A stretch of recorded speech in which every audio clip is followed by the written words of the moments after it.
Bonjour, bienvenue sur Sensation. Franchir le cap pour devenir parent n'a jamais été facile.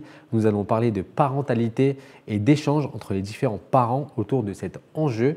Je suis aujourd'hui avec Sabine Drouin, présidente de l'association La Maison des Partages, pour nous éclaircir sur la parentalité. Bonjour. Bonjour. Pouvez-vous nous présenter la Maison des Partages ? Alors, la Maison des Partages est une association qui existe depuis 2012, une dizaine d'années, qui est basée sur Bourret-sur-Juine, une commune très rurale, et qui est une association qui est animée par des parents pour les parents. Donc, nous avons eu en 2018 un agrément EVS qui nous permet d'avoir des subventions de la CAF et qui nous permet de poser un diagnostic sur les différents besoins des parents. Nous fonctionnons uniquement avec des bénévoles. Ça, c'est une de nos spécificités. Nous avons 2 salariés qui ont 2 demi-journées, donc on est beaucoup dans l'échange, le partage et le bénévolat. Donc.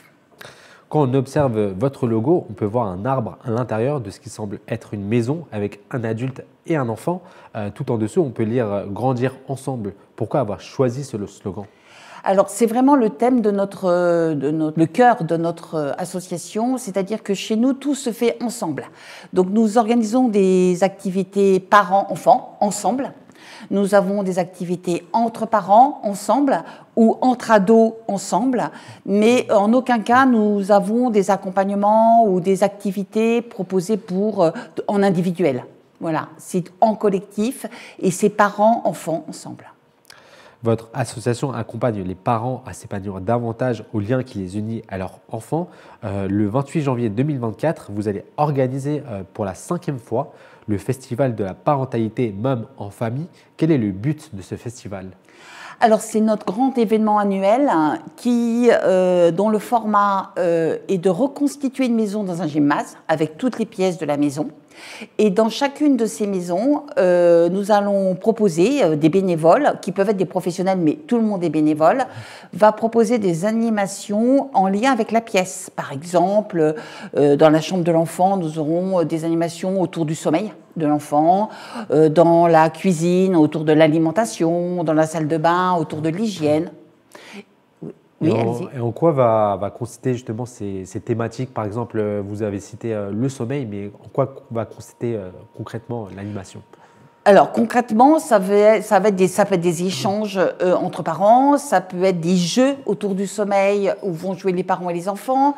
Ça peut être des pistes et des ressources pour mieux endormir son enfant ou pour régler les problèmes d'anxiété ou de peur. C'est chaque bénévole, en fait, dans chaque pièce qui définit sa propre animation. Et vous parlez beaucoup de bénévoles, mais est-ce que vous recherchez des bénévoles en ce qui concerne pour le festival ? Alors, pour le festival, on est toujours à la recherche de bénévoles d'une manière générale. Pour le festival, bien évidemment, nous sommes 43 bénévoles pour ce festival et 5 associations du territoire. Mais on est toujours à la recherche, alors soit pour les animations, mais soit aussi pour tout ce qui est autour de l'organisation de cette journée, qui peut être en termes de com, qui peut être en termes d'installation, qui peut être en termes de diffusion. Voilà. Oui, on est bien sûr à la recherche. Donc les missions des bénévoles, ça sera spécifiquement autour de ce festival concernant la communication ou l'installation de ce festival ? Oui, et en animation. Alors pour la 2024, les animations sont déjà posées, la com est déjà faite, mais par exemple, c'est un événement que l'on propose tous les ans. Et pour l'année prochaine, oui, si des personnes sont intéressées par donner un peu de temps et de leurs compétences autour de ce projet, bien évidemment. Alors, vous vous adaptez aux besoins des familles, notamment, c'est un lieu d'échange entre les parents et les autres parents. Mais concrètement, quelles sont les idées principales qui ressortent de ces échanges ? Alors, comme nous, pour l'agrément, dans le cadre de l'agrément de EVS, nous faisons un diagnostic de territoire où les familles répondent. Donc, dans ces cas-là, ils expriment des besoins. Ils expriment des thématiques qui leur correspondent et nous, après, on rebondit sur ces thématiques. Donc, en aucun cas, c'est nous qui décidons tiens, il y aurait peut-être besoin de traiter tel ou tel sujet ou d'animer sur tel ou tel sujet. Non, ce sont les parents. C'est pour ça que je dis que c'est vraiment décidé pour les parents, décidé par les parents, et beaucoup de parents animent aussi. Hein, voilà. Donc on rebondit en fait sur les besoins des parents. Vous proposez des diagnostics, donc vous m'avez dit. Oui, un diagnostic tous les 3 ans.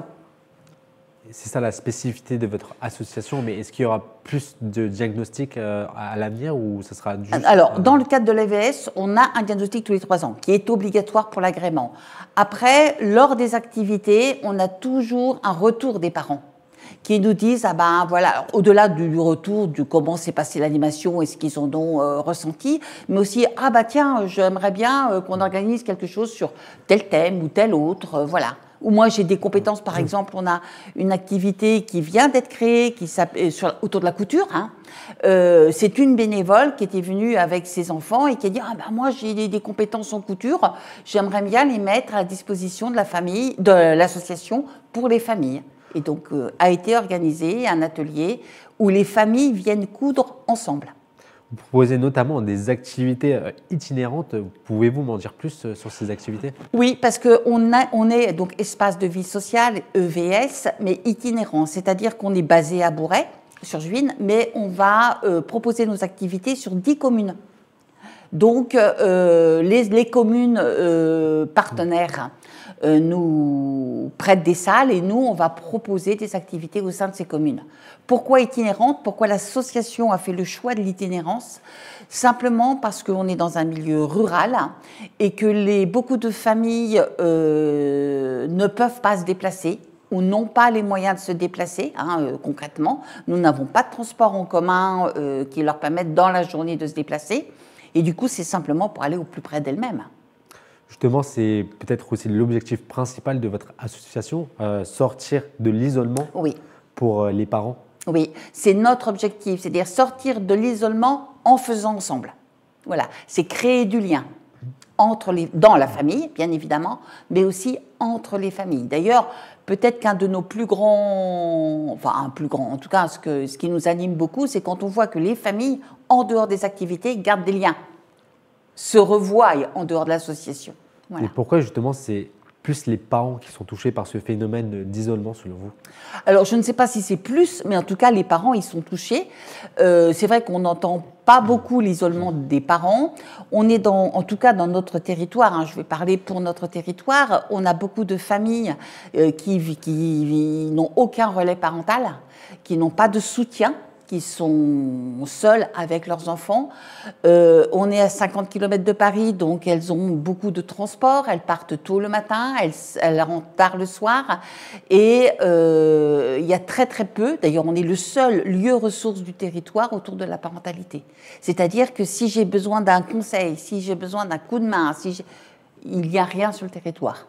Vous êtes avant tout un espace de vie social. Oui. Est-ce que vous avez des partenariats avec d'autres associations ou avec une mairie, par exemple? Alors, avec les mairies, avec les 10 mairies du territoire, et puis avec des médiathèques aussi, et avec des associations qui sont, elles, autour de la parentalité, ou en tout cas du faire ensemble. Comme par exemple le Petit Cerny à Cerny, qui est un café associatif, et qui vient régulièrement faire des activités chez nous. On arrive vers la fin de l'émission. Rapidement, quels sont vos projets pour 2024 ? Alors, nos projets pour 2024, c'est de proposer plus d'activités pour les 6-12 ans. On a beaucoup développé les 0-6 ans depuis 2 ans. Et là, on désire proposer plus d'activités pour les 6-12 ans. Merci Sabine Drouin d'avoir été avec nous sur Sensation et d'avoir répondu à nos questions. Je rappelle que vous êtes la présidente de l'association La Maison des Partages. Pour plus d'informations sur votre association, rendez-vous sur votre site internet l'association lamaisondespartages.fr. Oui. Et pour revoir ou réécouter cette émission, rendez-vous sur notre site et notre application Radio Sensation.